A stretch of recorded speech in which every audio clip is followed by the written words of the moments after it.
Just 3 minutes ago, Prince William shattered years of unspoken royal tension with a single, freezing declaration that left the household completely paralyzed. Speaking behind closed doors to a tightly restricted gathering of top-tier advisors, the heir to the throne made it absolute. Queen Camilla is officially banned from his future coronation. There was no hesitation in his voice, no diplomatic softening. As an eerie silence blanketed the room, a gripping question surfaced that no one could ignore. What toxic history had transpired behind palace walls to push William into enforcing such an ultimate public humiliation? Before we dissect the true fallout of this royal warfare, make sure to hit subscribe so you never miss an inside update. The prince had called this ultra-secret briefing at Kensington Palace with a mere 3 individuals in attendance: his chief constitutional authority, the lead strategist for the coronation, and a single, fiercely loyal member of his personal staff. Security agents confiscated every mobile device, locked down the entryways, and completely evacuated the surrounding hallways, because what was being decided was the ultimate destiny of the monarchy. A coronation, after all, represents the sacred investiture, where a sovereign takes their solemn vows and inherits the weight of the throne, transforming it into something far greater than a mere family gathering. Within those ancient walls, every single attendee carries immense symbolic weight. Conversely, every empty chair speaks volumes. William was fully aware that blacklisting his father's wife would slice a permanent divide between his upcoming era and the kingdom Charles had spent a lifetime constructing. Yet the prince stood unyielding. His fingers gripped a sealed, confidential folder as he confirmed that Camilla would be granted 0 invitations, 0 official duties, 0 spots in the private viewing areas, 0 appearances on the balcony, and 0 entry into Westminster Abbey. That very abbey, the monumental cathedral where British kings and queens are historically anointed, was now designated to be the stage for her most visible banishment. William commanded that this specific restriction be permanently hard-coded into the master planning blueprint, which is the official regulatory framework dictating all guest lists, protection details, seating charts, logistics, and ceremonial roles. Just moments before stepping into that high-stakes room, Catherine had watched him lingering in the hallway. She had softly inquired if he was absolutely certain about this path. His reply was bone-chilling. He had never possessed greater certainty about anything in his entire life. A few hours later, the devastating decree was hand-delivered via a private courier to Clarence's house. Camilla read the opening lines while standing right by her writing desk. Almost immediately, the fiery rage radiating from her expression dissolved into pure, paralyzing disbelief. The queen consort sank heavily into her seat as the reality hit her. This direct order bore the unmistakable signature of William. Charles had been completely absent from that morning's summit, leaving the entire household paralyzed by a terrifying ambiguity. Had the Prince of Wales staged a coup against his own father, or was he acting with the king's unspoken blessings? A second wax-sealed packet had already been drafted for the monarch himself, yet not a soul in that briefing room knew its contents. But the hidden dossier exposed something far more calculated. William's dictates came equipped with finalized seating arrangements, perimeter security boundaries, precise ceremonial protocols, and pages of pre-written state procedures. This was no impulsive burst of morning anger. He had been meticulously constructing this legal and political trap for weeks. It was then that a sharp-eyed advisor spotted a hand-inked date written right next to Camilla's name, a reference to a closed-door royal event where she had crossed a line the future king would never forgive. To comprehend why William was entirely willing to tear the House of Windsor apart on a global stage, one must first look at the psychological warfare trapping 3 individuals who stood to lose absolutely everything. Stripped of the glittering crowns and majestic titles, this was a battleground of 3 deeply wounded souls. William viewed himself as the ultimate shield, guarding his late mother's legacy and the purity of the throne. Camilla was convinced she had survived decades of public exile to rightfully earn her place at Charles's side. And the king, physically and emotionally drained by the agonizing friction between marital loyalty and kingly duty, was staring down the most brutal scenario of his sovereignty. His son and his wife had reached a point where they could no longer coexist under the same royal canopy. William wasn't just preparing to catch a crown. He was actively engineering a total institutional overhaul based on ruthless discipline, accountability, and the restoration of public faith. In his mind, every single figure standing flanking him at the altar had to mirror the unblemished era he was intending to birth. The crown, meaning the living institution of the state rather than the physical piece of gold, could not transition into a modern epic while dragging toxic, private blood feuds into its most sacred ritual. For the heir, pretending Camilla belonged there would mean launching his reign with a manufactured image of family harmony that was a complete lie behind palace walls. But for the queen consort, this systematic erasure was a fate far more violent than merely losing a front row seat. She had spent a lifetime weathering media crucifixions, endless comparisons to Diana, and public skepticism. She believed her crown had been bought with decades of unyielding loyalty and emotional suffering. To be locked out of William's defining moment felt like a total retroactive annihilation of everything she had fought to become. At Adelaide Cottage, William gazed out of a tall window while Catherine observed him in profound silence. He openly confessed to her that this strike would inflict a deep, agonizing wound on his father, but he maintained that projecting a false illusion of internal trust would rot his own sovereignty from day one. Catherine could feel the immense, crushing psychological pressure beneath her husband's stoic mask. While she fiercely defended his right to dictate the shape of his future realm, she harbored a deep terror that this line in the sand would fracture the family beyond any hope of resurrection. She softly pleaded with him not to let ghosts of past traumas dictate his present statecraft. William whipped around to face her, his voice hardening as he stated that this had ceased to be just about Diana. Camilla, he revealed, had actively tried to manipulate the official ceremonial roles of Catherine, George, Charlotte, and Louis, pulling a historical grudge out of the past and weaponizing it directly against the lives of his young children. Over at Clarence's house, Camilla violently shoved the official document across her desk in a fit of absolute fury, demanding to know who had dared to authorize such humiliating language. The moment a terrified aide confirmed the decree had originated directly from William's personal office, her voice dropped to a deadly whisper. She knew instantly that this wasn't a tactical threat meant to scare her into submission. The game was over. Charles received his own sealed packet while sitting completely isolated in his private study.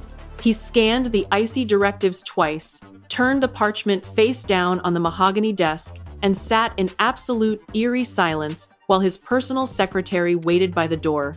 Ultimately, the king dismissed his staff without giving a single hint as to whether he would wage war against his heir. Yet, that heavy silence carried its own terrifying warning. A single explosive flashpoint months earlier had fully convinced William that Camilla no longer maintained any respect for the boundaries of his household. Today's public banishment hadn't started with a coronation blueprint. It had been sparked inside a nearly deserted chapel, where one unauthorized command altered William's view of his stepmother forever. The true catalyst for William's ruthless decision traced back to a private ceremonial walkthrough that was never supposed to hold any historical weight.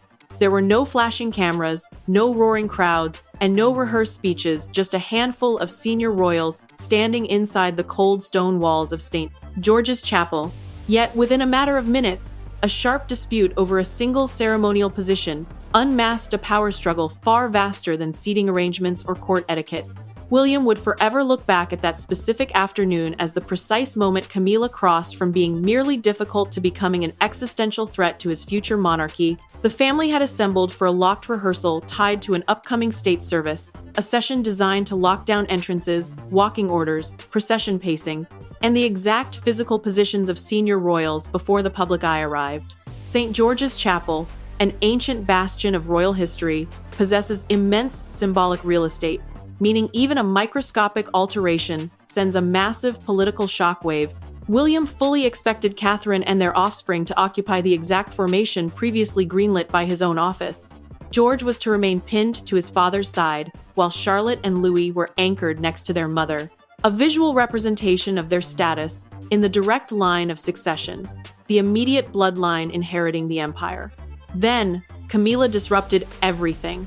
She bypassed protocol and directly commanded a ceremonial officer to reposition Catherine and Charlotte significantly further behind her own blood relatives, chalking it up to a matter of generational seniority. Despite the fact that the pre-approved state order explicitly placed the House of Wales ahead, William walked into the chapel just as the heavy oak chairs were being shifted, catching an attendant in the middle of lifting Charlotte's personalized place card from the front row.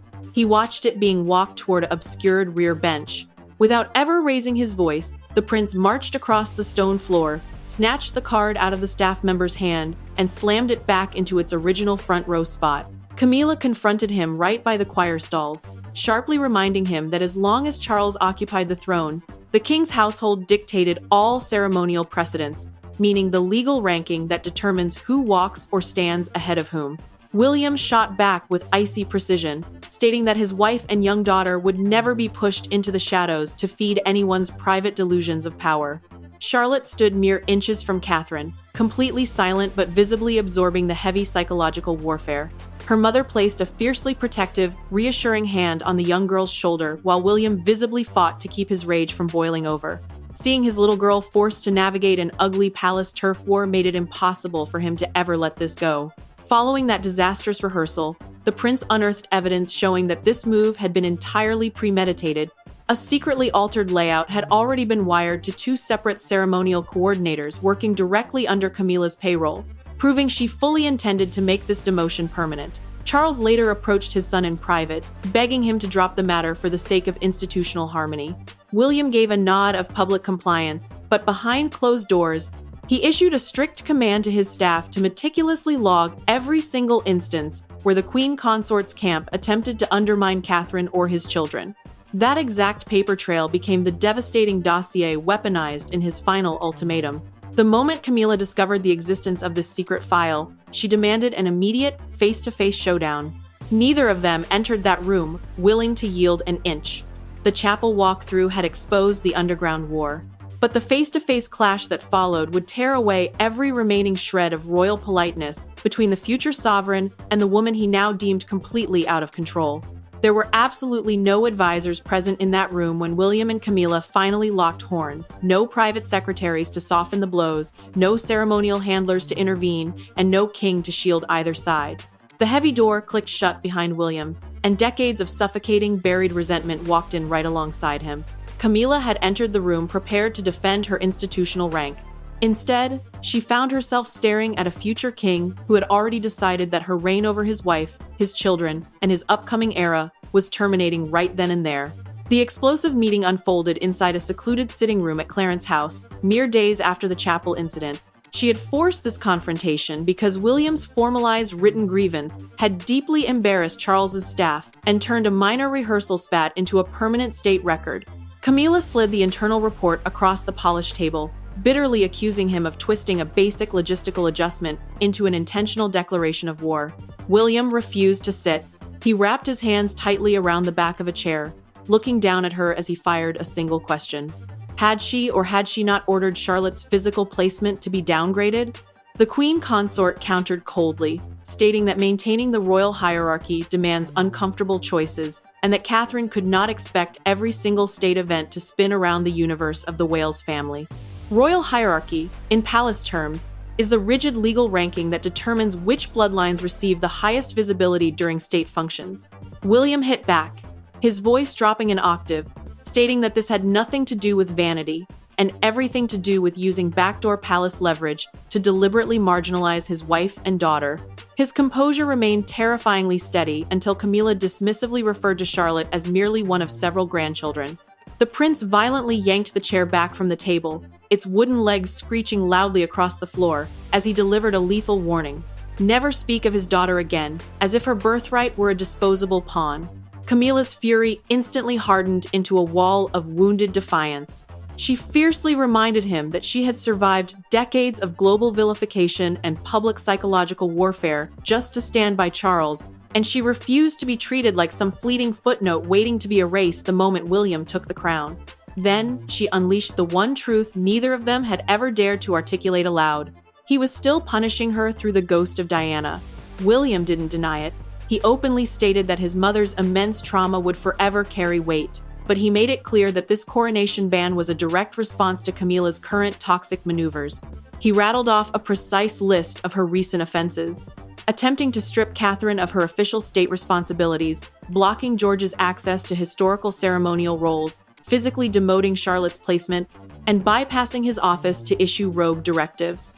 When she sharply demanded to know if Charles was aware that his own son was building a legal case against his household, William paused, looked her dead in the eye, and whispered that his father knew exactly enough. That calculated answer left her completely destabilized, unsure if the king had quietly signed off on his son's coup. Camilla finally demanded the ultimate answer. Did William truly intend to banish her from sight when he ascended the throne? He leaned in and delivered the definitive blow. You will not stand beside me while I take the oath. The oath is the sacred, legally binding covenant a new monarch swears before God and the nation to uphold the law of the land. William turned on his heel, threw open the heavy doors, and left her standing completely alone in the silence. That face-to-face clash had drawn the battle lines, but the upcoming war would be fought through the cold, unfeeling channels of bureaucracy, state offices, and legal precedents, where raw emotion alone is powerless to strip a sitting queen of her coronation rights. A formal royal blacklisting is never achieved by simply tearing up an invitation. Every single seat, every procession line, every secure entrance, every motorcade route, every ceremonial title, and every televised second is heavily guarded by ironclad layers of state planning. William knew that if his mandate remained a mere verbal threat spoken in a drawing room, it could be easily overturned by his father. Consequently, while the family engaged in bitter shouting matches behind closed doors, the future sovereign moved with silent, lethal precision through the administrative gears of the state, ensuring Camilla's erasure transitioned from a personal wish into an unalterable state reality. His leverage originated from his dual status as the next reigning monarch and the inherent constitutional power an heir holds over the blueprint of their own future investiture. A sovereign is the reigning monarch of the realm, while the ceremonial framework acts as the absolute legal script governing who is present, where they are positioned, how they enter the cathedral, and what duties they execute. William's personal office began aggressively engineering a stripped-down, highly disciplined service focused exclusively on the direct line of succession. Catherine, George, Charlotte, and Louis were allocated dominant, high-visibility roles, while extended family members and remnants of the old guard were systematically pushed to the outer fringes of the blueprint. This administrative restructuring provided him with an airtight, procedural justification to purge Camilla without having to turn every page of the state document into a public character assassination. Yet, the devastating emotional toll on the family was impossible to mask. William held a locked-door meeting with a seasoned constitutional scholar who had served the British crown for decades. The elderly advisor slowly slid off his spectacles, scanned the text of the proposed ban twice, and warned the prince that this move would be universally interpreted as a devastating, public condemnation of Charles's entire legacy as king. William didn't blink. He answered that a failure to excise this rot right now would completely compromise the integrity of his own reign before it even commenced. When the scholar softly asked how he thought the king would survive the psychological trauma of seeing his own wife barred from the abbey gates, the prince looked down at the state seals on his desk and quietly confessed that hurting his father was the only variable that had caused him to pause. Then, he delivered the final execution order. Camilla's entire household was to be immediately cut off from all schedules, blocked from rehearsal timetables, stripped of high-level security clearance, denied transport logistics, and excluded from all ceremonial intelligence briefings unless William personally withdrew the directive. Security credentials are the biometric state passes that control absolute access into high-security royal perimeters, making their cancellation a physical, insurmountable wall rather than just a symbolic slap in the face. A top-tier palace bureaucrat quietly backed the prince's play, surfacing a hidden, provisional application intercepted from Camilla's staff that sought an ultra-prominent, historically unprecedented role for her at the altar. The text of her application explicitly labeled her as the senior surviving queen, a specific phrasing William knew was designed to legally cement her dominance before he could mount an objection. Catherine had never once asked for this total purge. In a quiet moment between husband and wife, she gently reminded him that this monumental choice had to belong entirely to him, because he alone would have to live with the historical shockwaves. Her profound restraint only solidified his iron resolve. William reached for a historic fountain pen ironically, one once utilized by Charles himself, and signed the revised state decree. He stared at his own ink signature for a long moment, set the pen down, and commanded that a duplicate be placed directly on the king's desk before the sun went down. William had successfully wielded the administrative machinery to lock down his decree, but the true, heartbreaking cost of this war would only materialize when Charles broke the seal on that document and made the ultimate choice of what he would and would not do next. By the time twilight fell over London, the crisis had leaked far beyond the walls of Kensington Palace. The official signed mandate had landed directly in the king's hands.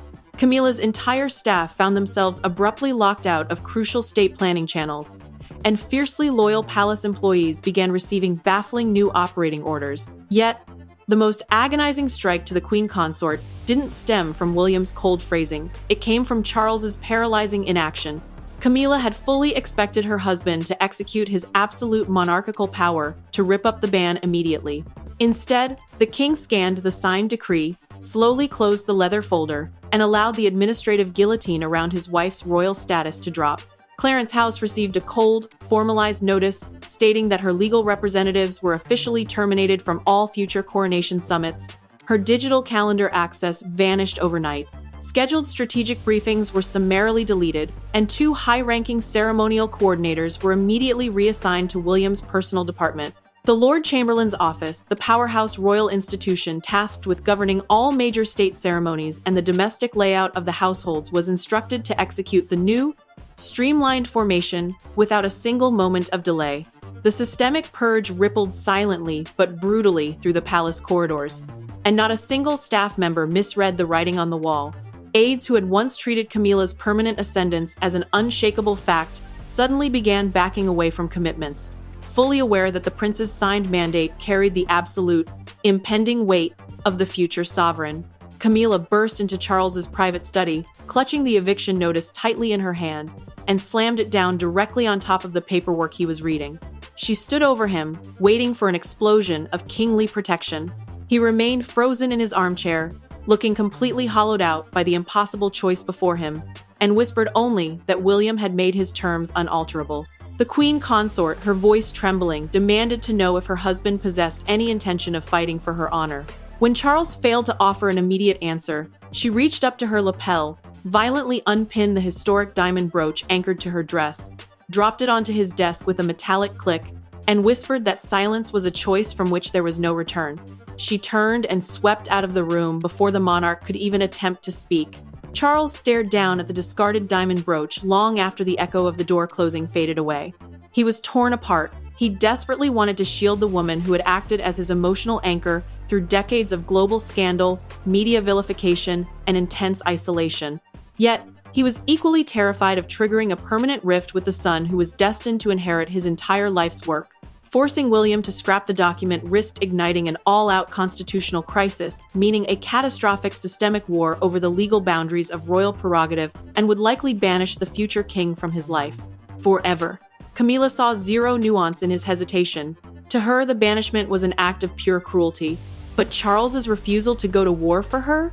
That was a fatal betrayal from the one man for whom she had sacrificed her entire existence. Several aggressive members of her inner circle drew up plans to legally contest the wording of the ban through official state channels. Before they could launch the strike, the king issued an absolute handwritten counter-order explicitly forbidding any staff-led resistance to William's blueprint. He hadn't signed his formal approval to the banishment, but he had consciously chosen to step aside and let his son dictate the future. That single act of kingly restraint allowed the execution order to stand. Deep into the night, Charles sent an urgent request for a completely isolated meeting with William, stipulating 0 appearances from Camilla, 0 presence from Catherine, and absolutely no advisors in the room. The administrative coup had left Camilla completely marooned within the palace, but the true geopolitical turning point was about to unfold behind the heavy oak doors of Windsor, where a father finally asked his son if there was any path to peace left alive. When Charles and William finally stood face to face that night, neither man exuded the majestic confidence expected of a reigning monarch and his heir. There were no spin doctors present, no thick briefing folders to hide behind, and no strategic seating arrangements. Charles stood slumped near the roaring fireplace, while his eldest son remained anchored near the heavy exit door, both men acutely aware that this conversation would decide a trajectory far vaster than Camilla's presence at a state event. It would determine whether their own fractured bond could survive the brutal transition from one historical era to the next.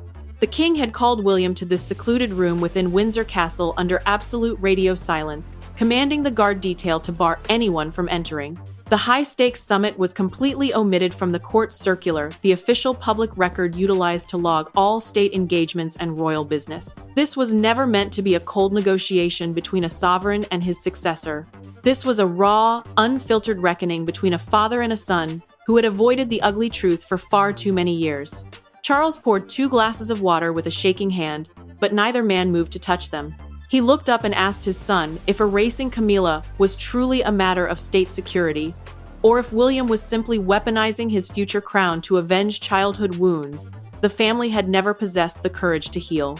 The prince openly conceded that his mother's immense suffering would forever color his psychological worldview, but he fiercely refused to let his father minimize this constitutional decision down to mere childhood resentment. He explained with icy clarity that the moment Camilla crossed the line into actively sabotaging Catherine's state duties and trying to demote his children's physical standing at the altar, the game completely changed. He maintained that unless an absolute iron perimeter was erected around his immediate household right now, she would spend the rest of her life testing just how far her shadow could stretch. Charles appeared to age a decade right before his son's eyes as the weight of the words hit him. He quietly confessed that he had spent his entire life running away from internal confrontation because he was terrified of losing either the woman he loved or the sons who carried his blood. That agonizing silence, he admitted with deep regret, had allowed every drop of internal resentment to calcify until any attempt at middle ground felt like absolute surrender. William's defensive anger visibly softened at the sight of his father's brokenness, but his administrative decision remained completely immovable. He looked at the monarch and assured him that he possessed zero desire to retroactively expunge Camilla from the history books or strip away the baseline dignity she had hard-earned by his side over the years. She would be granted every ounce of state respect legally owed to the widow of a past sovereign, meaning the spouse of a monarch whose era had concluded, but she would never be permitted to step foot inside the sacred, defining hour that belonged exclusively to William's era. Charles, his voice cracking, asked if Catherine was the hidden hand driving this total banishment. The prince leaped to his wife's defense instantly, revealing that Catherine had actually preached extreme caution and had never once uttered the word revenge. That unfiltered answer forced the king to swallow the bitterest pill of all. This calculated strike belonged 100% to William. Finally, Charles nodded slowly, stating he would not mount a defense against the coronation blueprints. He extracted a single promise from his heir, that Camilla be notified with absolute privacy and spared any manufactured public media executions. William gave his word of honor. Just before the prince turned to leave, the king reached out and placed a heavy hand on his son's shoulder. It wasn't a gesture of joy, but it was the ultimate sign of capitulation. The prince covered his father's hand with his own, promising him that this transition would never be allowed to devolve into a public circus. Father and son had managed to forge a devastating, silent understanding behind closed doors. But the moment that administrative decree leaked onto the grid of the city, the British public would project a chaotic meaning onto William's choice that neither man could ever hope to fully control. By the arrival of dawn, the explosive secret had blasted straight through the palace security perimeters. Media switchboards across London went into absolute meltdown. National broadcasters abruptly dumped their scheduled television programming, and major newspaper printing presses pulled emergency shifts to crank out historic special editions. William's private boundary line had transformed into an institutional earthquake. His supporters hailed it as a magnificent, courageous severing of ties with a toxic past. His detractors branded it an act of pure, unadulterated psychological vengeance. Yet, a single, haunting scene unfolding outside the iron gates of Buckingham Palace encapsulated the true mood of the nation. A massive, polarized crowd staring silently at the palace facade, waiting for the crown to explain its internal war. A prominent national television network broke the global exclusive during its early morning broadcast, framing the directive as William's absolute, surgical severance from the old guard. The anchor emphasized heavily that Camilla would be stripped of every single ceremonial title and would be completely absent from Westminster Abbey, the ancient cathedral where British monarchs have been crowned for 1,000 years. Within a matter of minutes, a massive print publication hit the stands with a stark, unforgettable front page featuring a lone image of William marching ahead of the family. The headline screamed in bold text, "His crown, his rules." Directly adjacent to it sat a tightly cropped photograph of the Queen Consort exiting a low-key chapel service alone, instantly transforming a private administrative file into a global symbol of absolute banishment. Massive crowds began locking down the streets around Buckingham Palace and lining the sidewalks outside Clarence House. Pockets of protesters held up vintage portraits of Diana, while rival factions argued loudly that locking an elderly royal matriarch out of a family milestone was an act of unnecessary cruelty. The ferocious public debate exposed a terrifying reality. Britain was still filtering its modern future through the lens of historical wounds that had never truly scabbed over. Camilla watched the live media coverage from the corner of a secluded sitting room, with only a single, hyper-loyal assistant standing by her side. As the television anchor repeated for the fourth time that she had been systematically barred from the altar, she slowly reached out, clicked the power button on the remote, and whispered into the dead silence that the word made her sound like a common criminal. Her immense emotional trauma was no longer a secret guarded by palace walls. It had been successfully converted into a global entertainment spectacle. William was deeply shaken by how rapidly the media apparatus had converted his surgical strike into a degrading public execution. He issued an emergency mandate to his media relations team, forbidding the release of any personal character indictments and banning any language that smacked of strategic victory. Catherine sat right beside him, scanning the chaotic front-page coverage, and issued a chilling warning. Public adulation is a highly volatile weapon that turns dangerous the moment it trains the public to consume real family suffering as cheap entertainment. She firmly reminded her husband that true leadership would now be judged by his capacity for absolute restraint, not by how loudly the mob screamed his name. Charles then authorized a brief, unfeeling palace press release confirming that the future sovereign retained absolute, independent jurisdiction over his own coronation logistics. A sovereign is the ruling king or queen of the state, and that specific phrasing sent an unmistakable signal to the world. William's authority over the ritual was absolute and would not be challenged by the king. The text neither shielded nor attacked Camilla, but the king's silent abdication was absolute. William then signed off on a highly confidential, hand-delivered letter to her, formally recognizing her decades of service to Charles while reaffirming that the coronation blueprint was set in stone. It was impeccably polite, yet completely absolute. The entire nation had screamed its verdict at the top of its lungs, but the final, historical legacy of William's calculated gamble would be settled in total, echoing silence. When Camilla finally broke the seal on his personal letter and chose exactly how she would exit the stage, she read those final words completely isolated from the world. There were no high-priced PR strategists guiding her emotional reaction, no television cameras allowed inside her sanctuary, and zero leverage left to mount a counteroffensive. The text formally validated her long years anchored to Charles's side, but it did not retreat a single millimeter from the execution order. She was out. In that quiet room, the multi-generational war finally ground to a halt, not because the deep-seated wounds had suddenly healed, but because every key player had finally accepted the cold reality of the space the modern monarchy had carved out for them. Camilla sat at her antique writing desk and scanned the letter twice.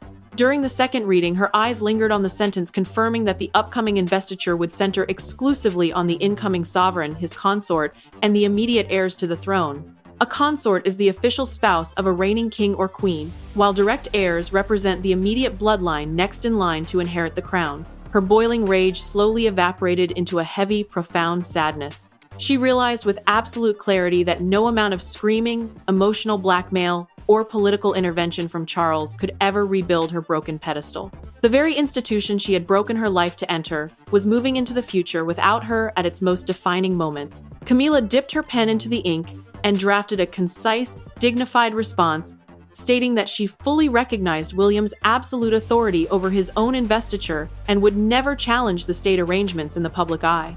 She offered zero apologies for the chapel incident, but she gave her ironclad word that her household would immediately cease all efforts to influence the state ritual. Charles received a copy of her surrender and immediately went to see her in private. The king openly confessed to her that his decades of running away from domestic conflict had directly birthed this tragic fracture. She didn't grant him immediate forgiveness, but she quietly allowed him to sit down right next to her, a silent signal to the world that their marriage would endure, even as her political shadow over the kingdom dissolved into nothingness. William felt absolutely no rush of victory when her formal concession landed on his desk. The prince knew with absolute certainty that shielding his upcoming reign had required him to break his father's heart and permanently vaporize any remaining shred of human trust with Camilla. Yet, he maintained that living in toxic ambiguity would have inflicted far greater damage on the state than a clean, brutal boundary line. Catherine leaned in and reminded her husband that history must never look back at his coronation as the day Camilla was publicly cast out. It had to be remembered as the exact hour a new, modern family accepted the crushing weight of public service. Her profound words successfully shifted the entire narrative arc of the crisis, from a story of personal revenge into a manifesto of institutional purpose. Camilla retained her dignity, her lavish royal estates, her majestic title, and her position right at Charles's side for the remainder of his life. But her geopolitical influence over the House of Wales was permanently dead. William's coronation blueprints became completely independent, with Catherine and their 3 children standing dead center in the spotlight.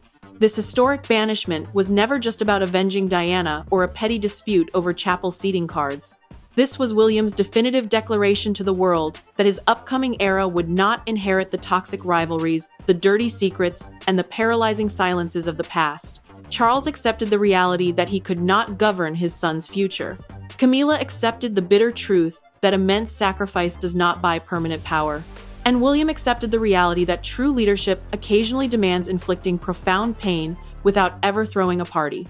And so, the Great Royal War concluded with 0 celebration and 0 reversal.